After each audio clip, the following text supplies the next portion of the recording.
Salut à tout le monde, j'espère vous retrouver en pleine forme. Dans cette séance-là, je vais partager avec vous, chers étudiants de baccalauréat, deuxième baccalauréat, un exercice concernant le dipôle RC ainsi que le dipôle RLC. Donc, il y a deux parties qui sont indépendantes l'une de l'autre. Donc, vous avez bien sûr, voilà, le sujet est devant vous. Vous pouvez scanner ce sujet-là et vous le faire d'une façon vous prenez votre temps bien sûr de le faire et ensuite vous allez comparer vos résultats avec les miens.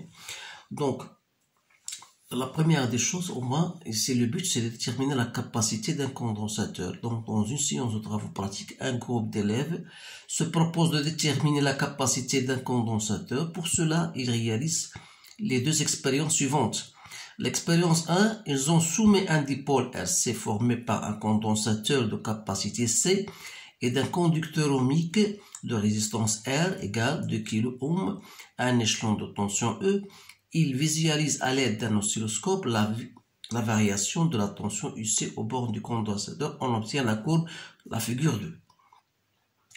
Alors là, premièrement, représentez le montage en précisant le branchement de l'oscilloscope pour visualiser la tension UC. Donc on va répondre d'abord à cette question.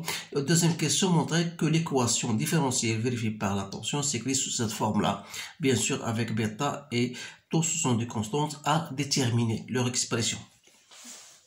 Alors là, pour la première question, c'est une question qui est facile. Vous avez donc un dipôle RC, comme ils ont déjà mentionné ceci.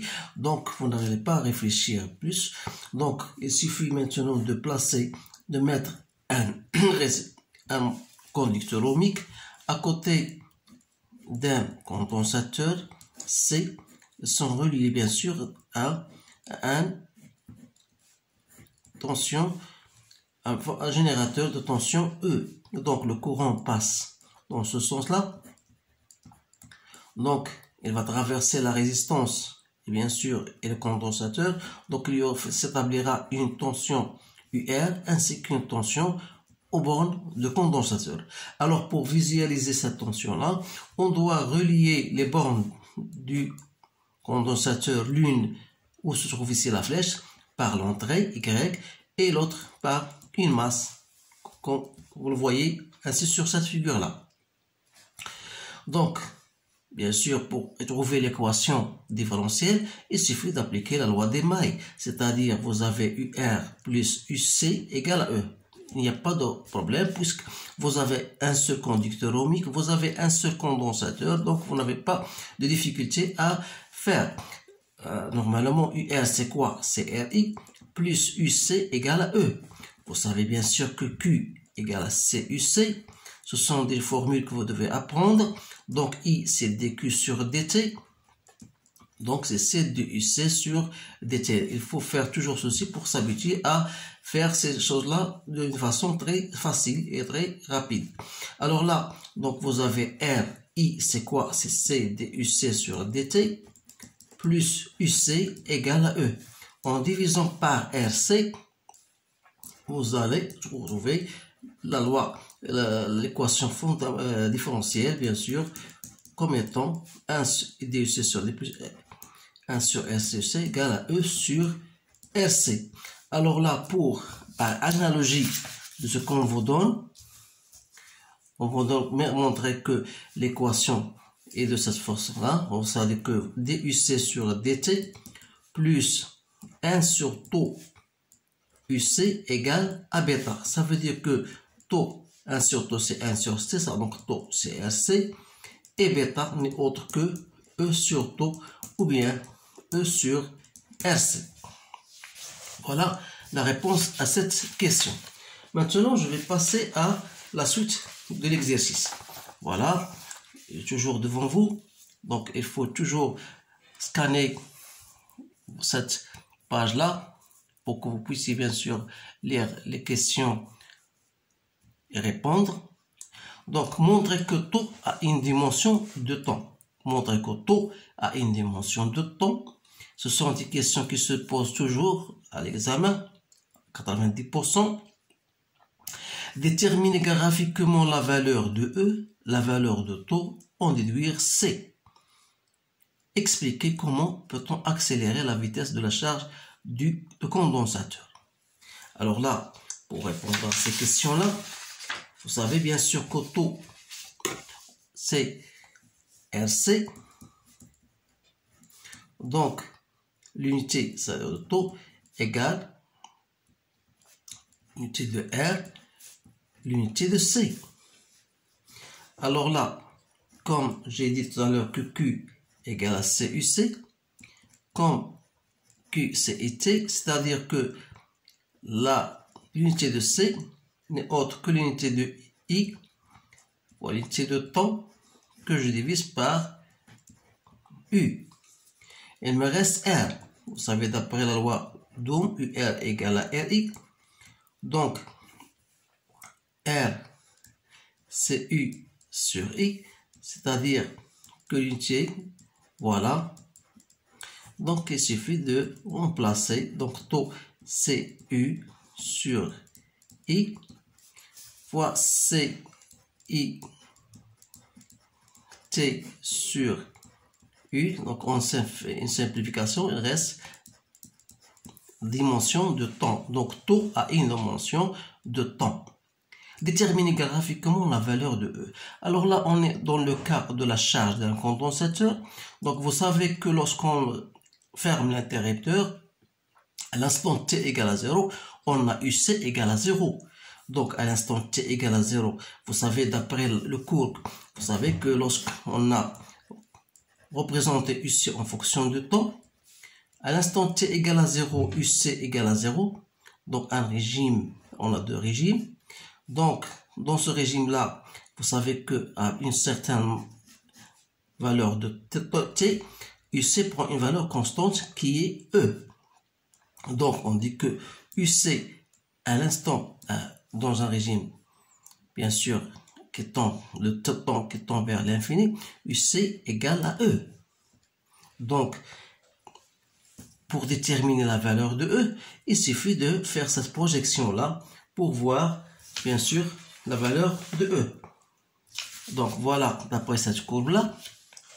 Donc, voilà, UC, il remonte. Après un certain moment, il prend une valeur constante.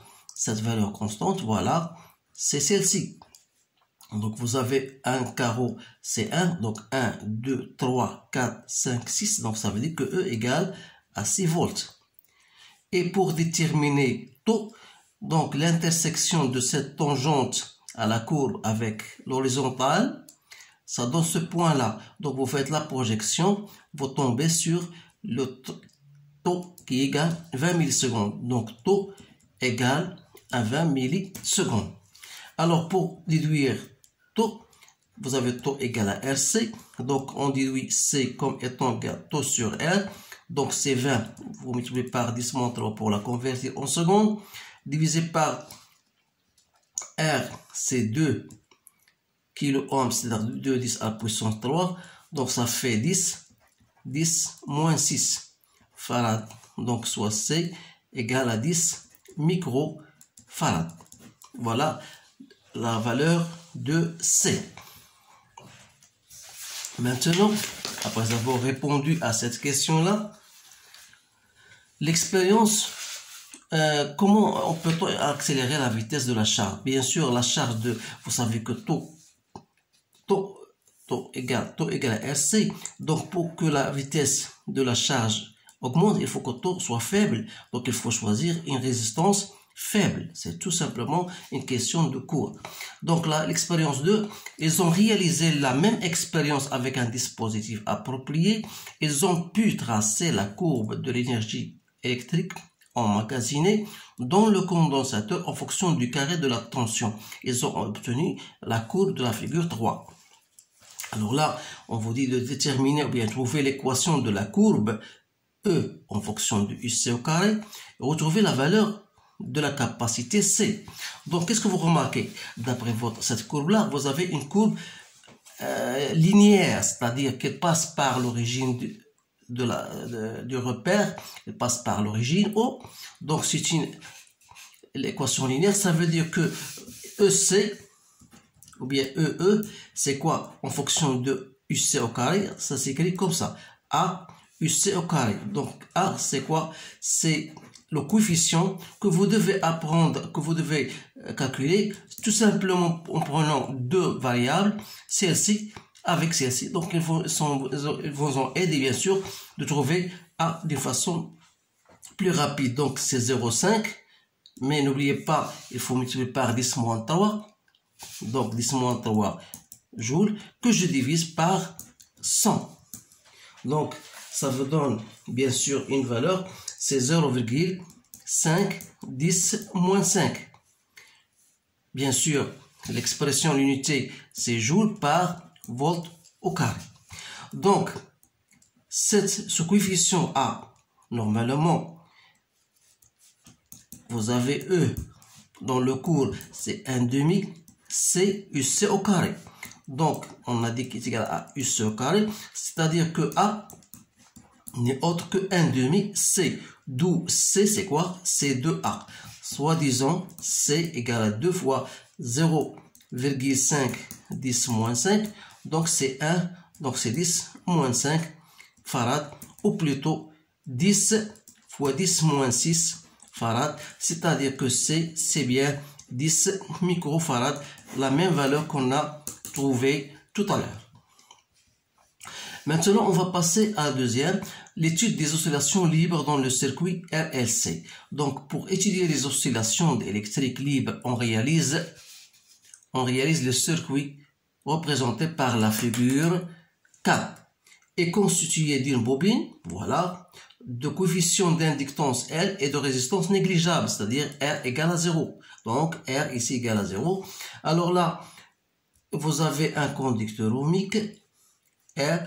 Donc, un condensateur de capacité C chargé initialement. Donc, il est déjà chargé. Alors là, et un générateur de force électromotrice E. Donc, quelles sont les questions? Voilà. La courbe ci-dessous, bien ci-dessus, représente la variation de la tension UC au bord du condensateur, c'est-à-dire c'est cette figure-là, c'est cette figure, ça, celle-ci. Donc la question c'est quoi? Expliquer la décroissance de l'amplitude des oscillations en fonction du temps. Donc, bien sûr, qu'est-ce que vous remarquez?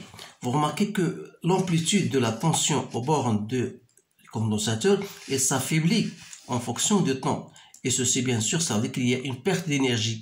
À quoi cela est dû? Bien sûr, tout simplement, il est dû à cette résistance R qui est non négligeable. Alors, c'est pour cette raison qu'on trouve qu'il y a un affaiblissement de cette amplitude en fonction du temps. Donc on considère maintenant que déterminer la valeur T, la pseudo-période des oscillations. Donc c'est toujours ça à partir de notre courbe là que vous avez ici. Donc voilà, ça c'est une, de ce côté-là, ça c'est une période, ça c'est une période, ça c'est une période.